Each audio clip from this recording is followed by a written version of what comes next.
Welcome to the deep dive. So today we're cracking open something pretty specific. It's a marketing brief, looks like, from a company called Austin Code Monkey.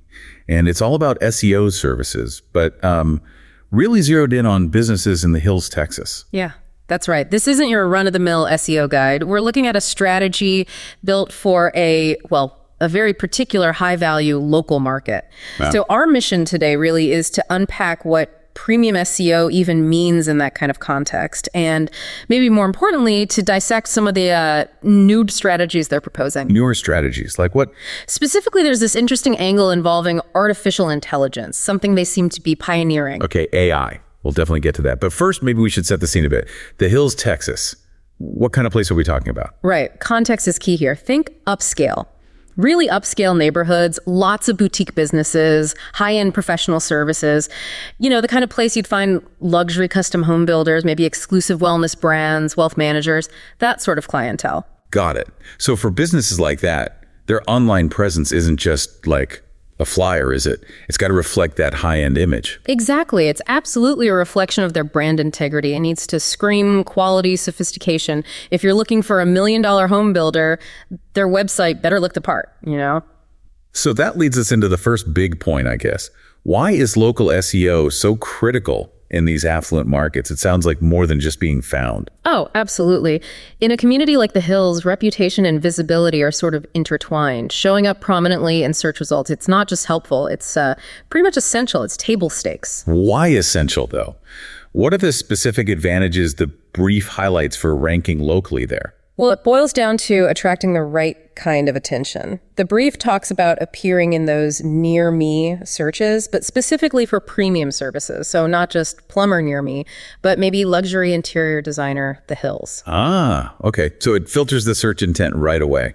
Oh, what else? Ranking higher in Google Maps is huge. For local services, Maps is often the first interaction, especially on mobile. If you're driving through the Hills and search for something high-end, you expect the map results to reflect that quality. Right. And driving traffic from nearby affluent areas seems like a big goal, too. Definitely. It's about capturing that qualified local traffic. And then there's the trust factor. The brief mentions building trust through positive reviews and good local citations. In this market, that social proof is incredibly important. Makes sense. A good review for a high-end service probably carries a lot of weight. It does. And ultimately, all this leads to, the bottom line. More calls, more appointments, more high-value conversions. It's not just about clicks. It's about attracting clients who are actually a good fit. And how does Austin Code Monkey position themselves within this? They frame themselves as a strategic partner, not just an SEO vendor. They emphasize their experience in these specific high-value markets and focus on delivering, measurable results. It's a results-driven pitch. Okay, so they're selling expertise tailored to this unique environment. We've kind of established the why, the importance of visibility and reputation there. Now, how do they actually do it? Let's dig into the core services they list. Right. The brief lays out 4 main pillars. It's an interesting mix, actually. Some classic SEO, some website stuff, and then that AI piece we mentioned. Let's start with the foundation. Pillar number 1. Local SEO optimization. This is the bread and butter, making sure all the local signals are right. Optimizing the Google business profile is central, managing local citations, creating content that's specifically targeted to the Hills area. Yeah, they get really specific in the examples, don't they? Like ranking for luxury landscaping the Hills TX. That's drilling down pretty deep. Or even ranking for the Hills SEO firm themselves. It shows that they understand that granular targeting. It's about attracting those very specific high-intent searches and filtering out the noise. Okay, so that's the local content and profile side. What's next? Pillar 2 is technical SEO and site audits. This gets into the nuts and bolts of the website itself. And for a premium brand, I imagine the technical side has to be flawless, right? You can't have a high-end service represented by a slow or broken website. Exactly. That would completely undermine the brand. So they talk about doing deep audits to find and fix issues. Things like site speed, mobile responsiveness, which is crucial, how easily Google can crawl the site, and importantly, schema markup. Schema markup that helps search engines understand the content better. Precisely. It structures the data on the page. For local businesses, good schema can help highlight things like opening hours, reviews, service areas, right there in the search results. It contributes to that professional, polished look even before someone clicks. Okay, so local SEO, technical SEO. Well, what's the third pillar? The third one flows right from the technical side. Website design, the Hills TX. They explicitly offer website design services tailored to this market. And again, it's probably not just about making it look nice, is it? Right. It has to be elegant, yes. It needs to reflect the brand sophistication. It absolutely must be responsive, work perfectly on mobile. But critically, the brief says it needs to be conversion focused. Meaning it needs to guide that high-value visitor towards taking an action, like making a call or filling out a form. Exactly. The design needs to support the business goals. It's about turning that qualified visitor who found them through the targeted SEO into an actual lead or customer.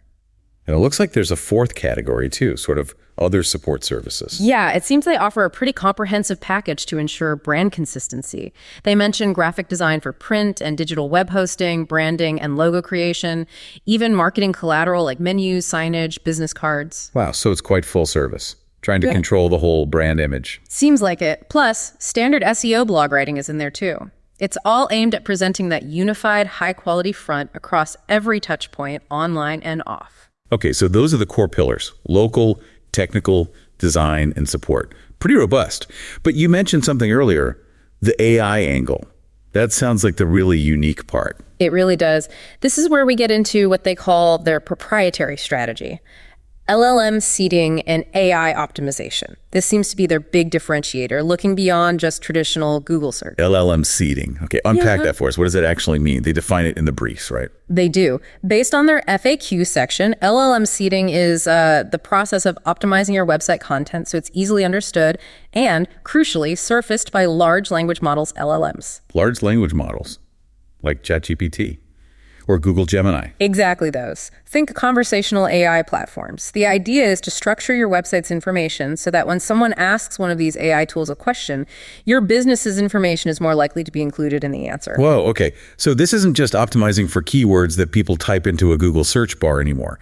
It's optimizing for how an AI understands and synthesizes information to answer a conversational question. That's precisely it. Imagine someone asking their phone or smart speaker, "Hey, find me the best reviewed luxury spa in the Hills." LLM seeding aims to make sure your spa's details are structured in a way that the AI can easily grab them and present them confidently in its answer. That's a pretty significant shift in thinking about SEO.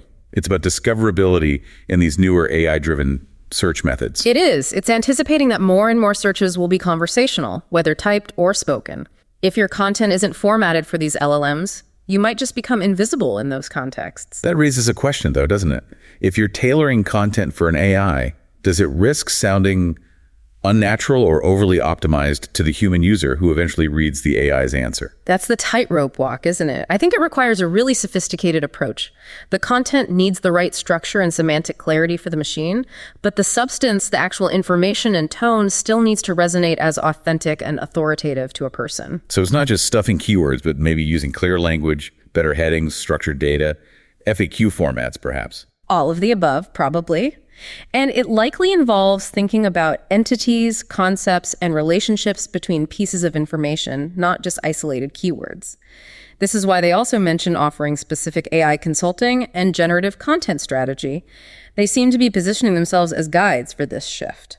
So for a premium business in the Hills, their pitch is essentially, we handle the high-end local basics, the technical perfection, the sophisticated design, and we future-proof you for the coming wave of AI search. That seems to be the package, yeah. It's a compelling combination, especially for businesses that want to stay ahead of the curve.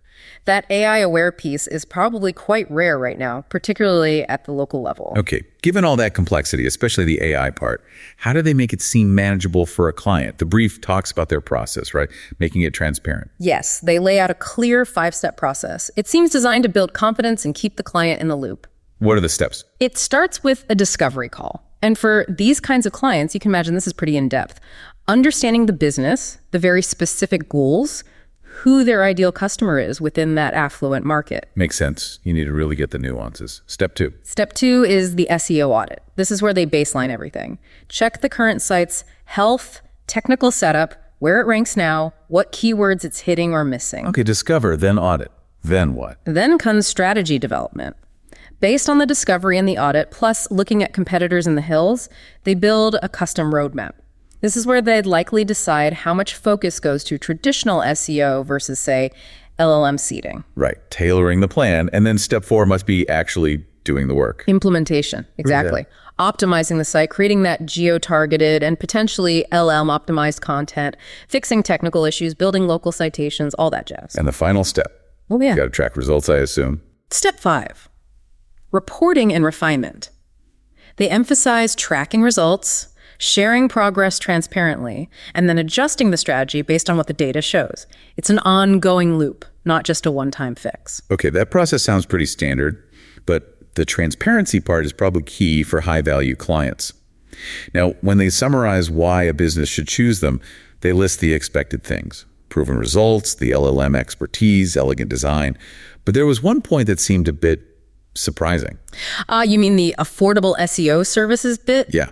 For a service targeting luxury businesses in the hills, stressing affordability seems counterintuitive. I thought that was really interesting too. It's a strategic move, I think. They're not saying they're cheap, but by using the word affordable, especially in that market context, what are they signaling? Maybe value. Like you get this premium cutting edge service, but without the absolutely astronomical price tag you might expect from a big fancy agency targeting the same clients. I think that's exactly it. It positions them against potentially larger, maybe less nimble or more overhead-heavy agencies that might charge exorbitant fees just because of the client's zip code. They're suggesting efficiency and competence deliver value, not just a high price. So as a way to say, we provide premium results, but we're not going to gouge you. It's actually quite clever positioning for that specific audience, who are likely successful because they're smart about expenses, even if they can afford them. Precisely. They despise waste. So it's premium expertise and future-proofing combined with a sense of reasonable value. They also note they serve areas around Central Texas, so they're not exclusively in the hills, but that's clearly a core focus. And they provide contact info, a phone number, 737-932-7532, and interestingly, long hours, 10 a.m. to 10 p.m. weekdays, for a free consultation. Okay, so we've unpacked the market, the services, the unique AI angle, the process, and even the pricing strategy. If we pull this all together, what's the main takeaway for you listening to this? Well, I think the biggest thing is realizing how sophisticated local SEO needs to be now, especially in these high-stakes, reputation-focused markets.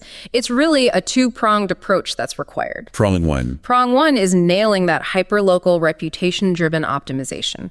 Everything needs to align with the brand's quality, the Google profile, the reviews, the website's look and feel, the targeted content. It has to meet the high expectations of that local clientele. And prong two. Prong two is embracing the technical future. That means not just solid technical SEO basics like site speed and mobile friendliness, but actively preparing for the shift towards AI and conversational search.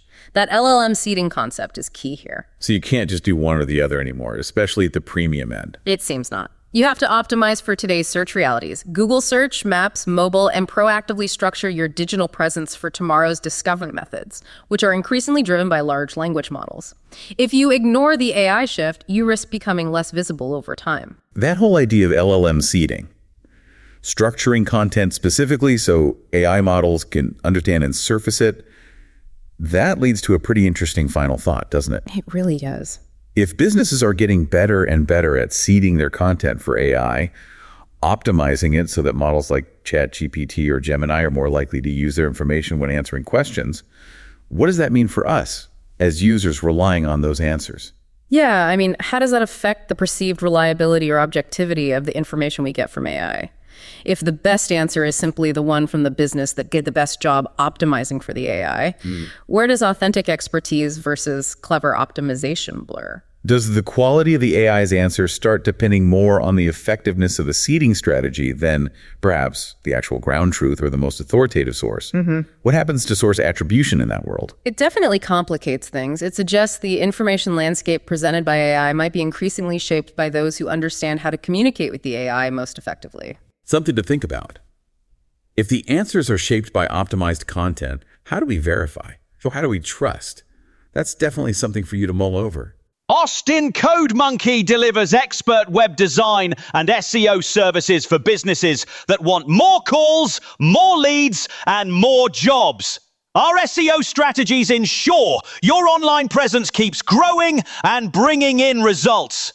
For more information, call 737-932-7532 or visit our website at austincodemonkey.com.